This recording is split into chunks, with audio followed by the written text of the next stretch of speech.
इनको मालूम नहीं पड़ा कि सालों निकल गए, निकलते निकलते इनको नहीं मालूम पड़ा कि मलमास आ गया। और मलमास आया और वो मलमास, वो अधिक मास सावन के महीने में आ गया। संजोग ऐसा बन गया कि मलमास पूरा धीरे धीरे धीरे धीरे करते करते सावन के 15 दिन इधर रह गए, 15 दिन उधर रह गए, बीच में मलमास फंसा था। इस अधिक मास का पूरा महीना निकला, अमावस्या का दिन आ गया और इधर सावन लग रहा था, इधर अमावस्या पड़ गई और दूसरे दिन सावन के 15 दिन पड़ना थे, शिव के दिन पड़ना थे।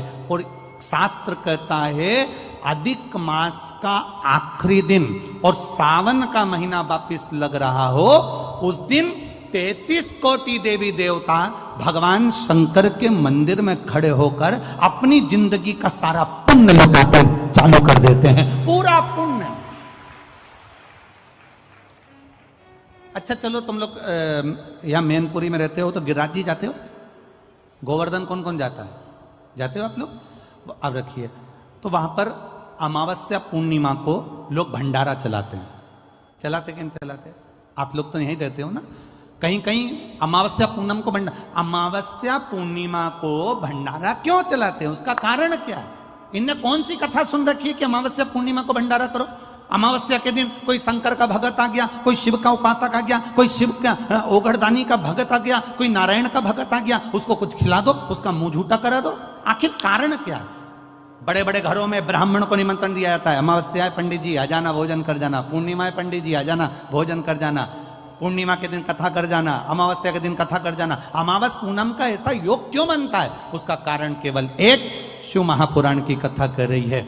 अमावस्या अधिक मास के 30 दिन पूरे हो रहे हैं। अमावस्या का दिन था, दूसरे दिन सावन का महीना वापिस चालू, श्रावण वापिस चालू होना था। दोनों का जब संजोग होता है, सावन के अधिक मास का जब संजोग होता है, विराम का दिन होता है। आपको कथा में भी पहले कहा, मेहमान तुम्हारे यहाँ रहते हैं जब तक बच्चों को कुछ नहीं देते हैं। मेहमान जिस दिन जाते हैं 200-500 रुपए बच्चों को दे जाते हैं। अधिक मास का विराम का दिन और सावन का वापिस मध्य का प्रारंभ का दिन वापिस हो जाता है। जब अधिक मास विराम होगा, सावन वापिस चालू होगा, उस दिन 33 कोटि देवता, यक्ष, गंधर्व, देवता, पितर सब उस दिन लुटाते हैं, संपदा देते हैं, वैभव देते हैं। और उस दिन भूल से भी अगर एक कनेर का फूल शंकर भगवान पर चढ़ जाता है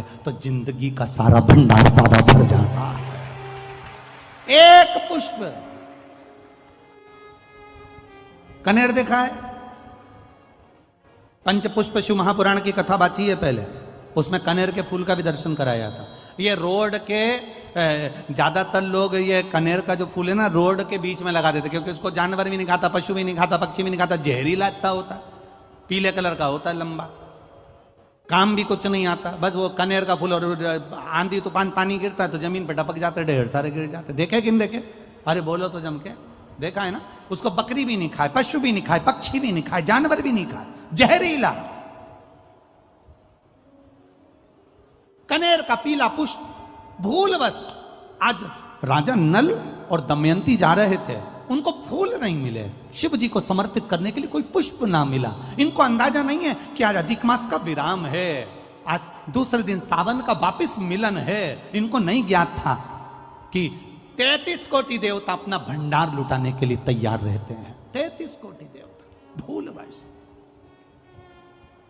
हमसे लोग कह रहे थे, गुरुजी आपने सीहोर की जो कावड़ यात्रा रखी वो 16 अगस्त को रखी, जिस दिन अधिक मास का विराम है और दूसरे दिन वापिस सावन चालू है। कम से कम संडे को रखना था, रविवार को रखना था, तो लोग ज़्यादा आते पहुँचते। हमने कहा, हमें लोगों से मतलब नहीं, हमें संजोग से मतलब है। जिस दिन बाबा को जल चढ़ेगा, कनेर का फूल चढ़ेगा, उस दिन बाबा मेरा कुबेर भंडारी कितना दे जाएगा यह किसी को नहीं मालूम है।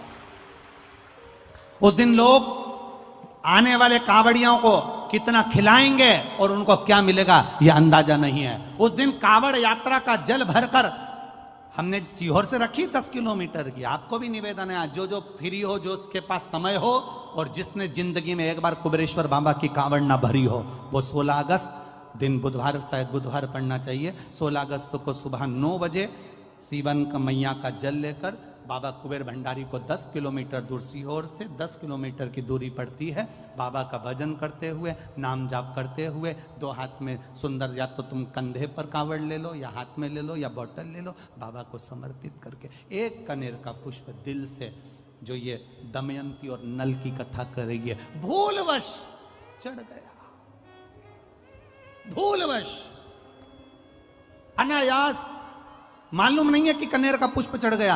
अब इनको पुष्प ना मिला, पुष्प ना मिला, ना मिलने पर इन्होंने देखा मार्ग से जाते जाते इस पुष्प पर ना पक्षी बैठ रहा है, ना पशु बैठ रहा है, ना इसको कोई खा रहा है, ना कोई जान रहा है। पुष्प देखा, कनेर का पुष्प सम्मुख था, छीना और उठाकर उस दमयंती ने अपने पति नल को दिया। नल ने वो पुष्प देव अधिदेव महादेव को समर्पित किया। समर्पित करा हुआ पुष्प नीचे गिर गया। नीचे गिरा तो वो गिरता हुआ पुष्प अशोक सुंदरी वाली जगह पर जाकर टिक गया। तब अशोक सुंदरी ने देव अधिदेव महादेव से कहा, पिताजी इसने पुष्प मुझे दिया है। शिव कहते हैं ये पुष्प जो मुझे प्राप्त हुआ था, मैंने तुझे दिया था। ये स्थान देवी का हस्तकमल है। आज का दिन 33 कोटि देवता अपना भंडार, अपना पुण्य मनुष्य को देते हैं, इसलिए आज तुम पुण्य दीजिए। सब देवताओं ने मिलकर